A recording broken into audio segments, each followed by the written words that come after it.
नमस्कार. Prime time महाराष्ट्रामध्ये मी सुहास आपल्या सगळ्यांचं स्वागत करतो.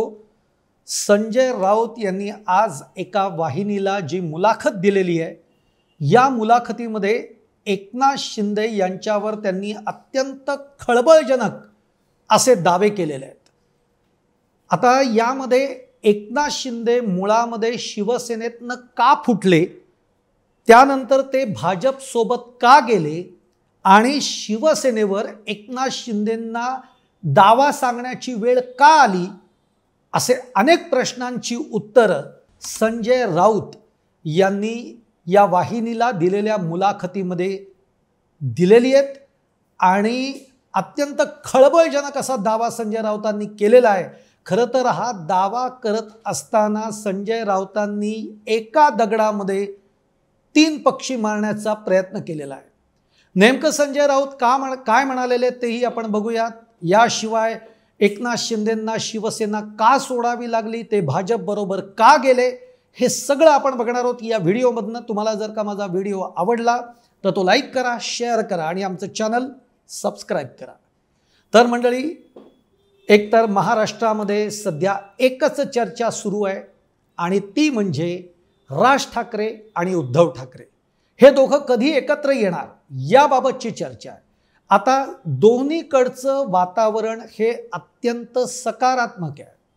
म्हणजे उद्धव ठाकरेंनी तर इतके संकेत देऊन टाकलेले आहेत की जे महाराष्ट्राच्या मनात आहे ते होईल, हेच त्यांनी सांगितलं. आणि त्यांनी त्याच्याही पुढे जाऊन सांगितलेलं आहे की काही संकेत आणि हे ते देण्यापेक्षा मी तुम्हाला बातमीच देतो.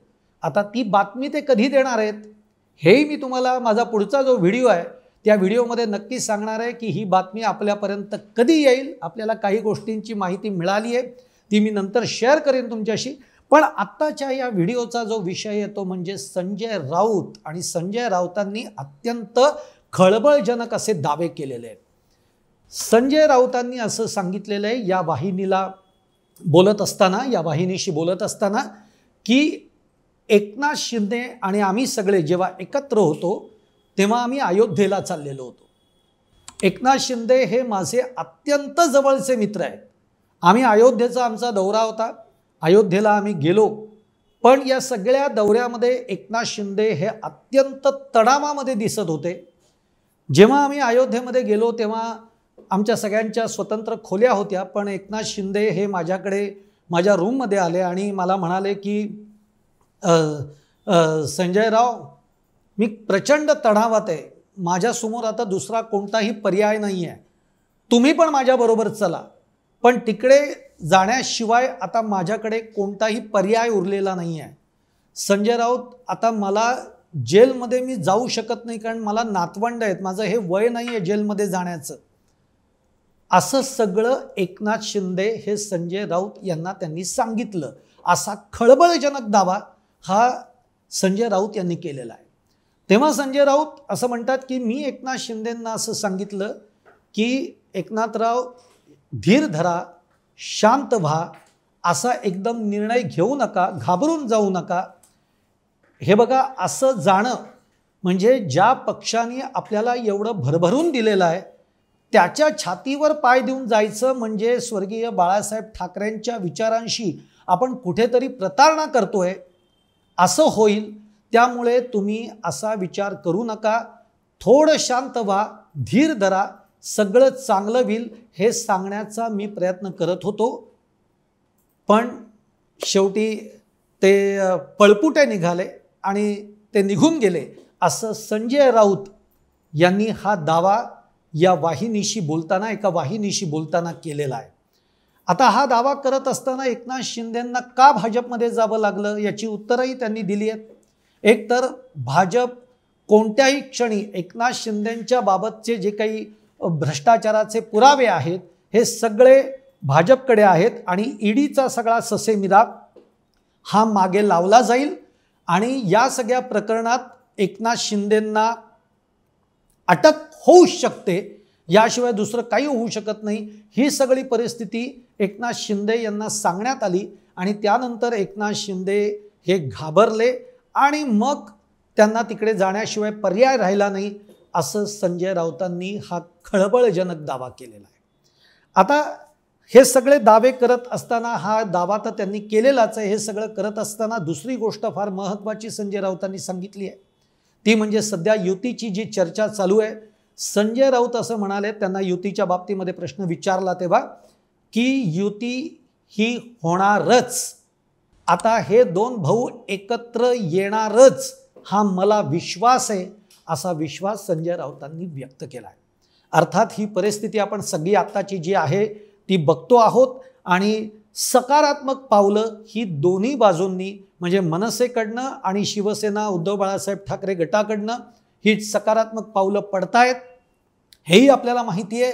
कशाला, आज तुम्ही डोंबिवली असेल, कल्याण असेल, नाशिकमध्ये असतील, किंवा आता सध्या मुंबईमध्ये जरी तुम्ही फेरफटका मारलात तरी काही ठिकाणी तुम्हाला दोघांचे फोटो हे लागलेले, झळकलेले आपल्याला बघायला मिळत आहेत आणि त्या फोटोंवर एकच लिहिलं आहे की आता एकत्र या, हीच वेळ आहे, अशा पद्धतीचे हे फोटोसुद्धा झळकलेले आहेत। त्यामुळे लवकरच ही बातमी तुम्हाला समजेल, असं संजय राऊत म्हणालेले आहे।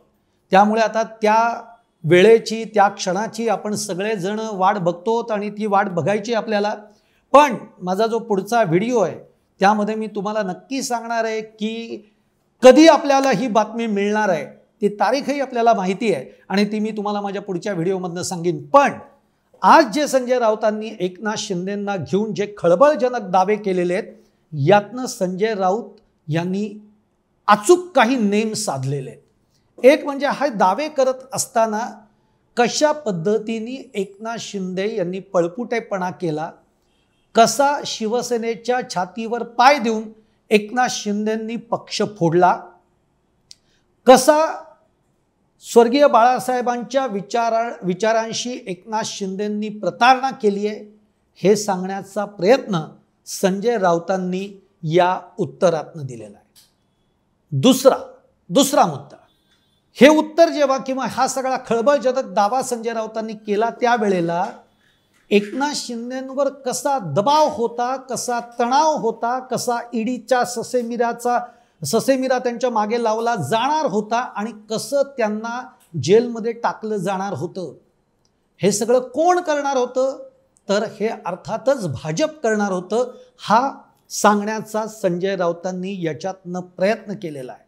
त्यामुळे आता आगामी निवडणुकीच्या दृष्टीनं संजय राऊतांनी अचूक बाण सोडलेले आहेत, अचूक नेम सोडलेला, जरी हातामध्ये मशाल असली तरी संजय राऊतांनी अचूक बाण सोडलेले आहेत। म्हणजे भाजप कशा पद्धतीने ईडीचा ससेमिरा लावतं एखाद्या नेत्याच्या मागे आणि त्या नेत्याला कसं भाजपमध्ये आणलं जातं, हेच संजय राऊतांनी यातून सांगितलेलं आहे। आणि तिसरा सगळ्यात महत्त्वाचा मुद्दा, तिसरा बाण भात्यातनं जो काही संजय राऊतांनी काढलेला आहे तो फार महत्त्वाचा आहे। एक लक्षात घ्या, या युतीची चर्चा सुरू आहे, कधीही ती बातमी आपल्यापर्यंत येईल ही पण शक्यता आहे। पण असं असतं ना, जोपर्यंत ती घटना घडत नाही, जोपर्यंत ती बातमी येत नाही, तशी ती धाकधूक जशी तुमच्या माझ्यामध्ये आहे तशी ती दोन्ही गटामध्ये सुद्धा आहे। काहीही होऊ शकतं, ही युती होऊ नाही यासाठी सुद्धा अनेक प्रयत्न केले जात आहेत। ते भाजपकडनंही केले जात आहेत, ते एकनाथ शिंदेंकडनंही केले जात आहेत आणि नुसतं दोन पक्षाचंच का नाव घ्या, ते राष्ट्रवादीकडनंही केले जात आहेत। आता कोणत्या राष्ट्रवादीकडनं केले जात आहेत हे तुम्ही समजून घ्या, पण हे राष्ट्रवादीकडनं सुद्धा केले जात आहेत। आणि आपण एका व्हिडिओमध्ये आधीच सांगितलेलं आहे एक गोष्ट, ती पुन्हा एकदा मी इथं अधोरेखित करतो, म्हणजे तुम्हाला कळेल की संजय राऊतांनी कसा अचूक बाण मारलेला आहे। मी या आधीच्या एका व्हिडिओमध्ये, या आधीच्या म्हणजे एक 8-10 व्हिडिओच्या पूर्वी मी एका व्हिडिओमध्ये हे सांगितलेलं आहे, तुम्हाला आठवत असेल तर उदय सामंत आणि एकनाथ शिंदे हे राज ठाकरेंच्या घरी गेले होते। उदय सामंत हे नाश्त्याला गेले होते, पण एकनाथ शिंदे तर आमरसपुरीचं जेवण जेवायला गेलेले होते। काय वाटतं तुम्हाला, चर्चा झाल्या नसतील, बऱ्याच गोष्टींच्या चर्चा झालेल्या आहेत। त्यातलं एक समीकरण जे भाजप घडवू पाहतंय, त्यातलं एक समीकरण म्हणजे भाजप सगळ्या चाचपण्या करतंय, स्वबळाची करतंय, महायुती म्हणून एकत्र येण्याचं करतंय, राज ठाकरेंना आपल्याबरोबर घेतलं तर काय होईल याची करता आहे, आणि एकनाथ शिंदे आणि राज ठाकरे यांची युती घडवून आणण्याचे सुद्धा प्रयत्न भाजप करत आहे।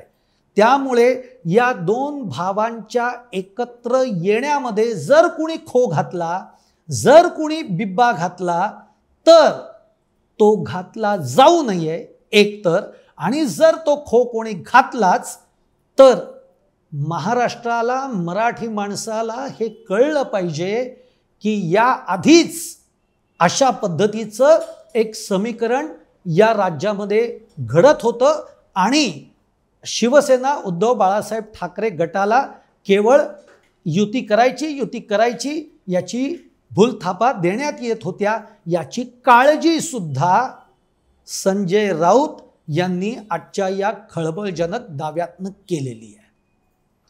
मी तरी याचा अनुमान हेच काढलेला आहे। तुम्हाला काय वाटतंय?